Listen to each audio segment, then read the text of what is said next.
I'm gonna put the water on, see what happens.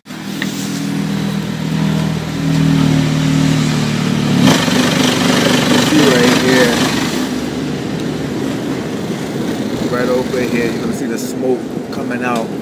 There's some tape on my exhaust vent after Hurricane Sandy. They're doing some construction on the side of the building, so I'm thinking that's what's causing the problem right there. This is the scaffold that they put up. That's the tape around my exhaust, and I'm thinking that's causing the problem. Sounds bad. It sounds like a boat trying to start or having some start issues. It sounds like a boat. It's really loud.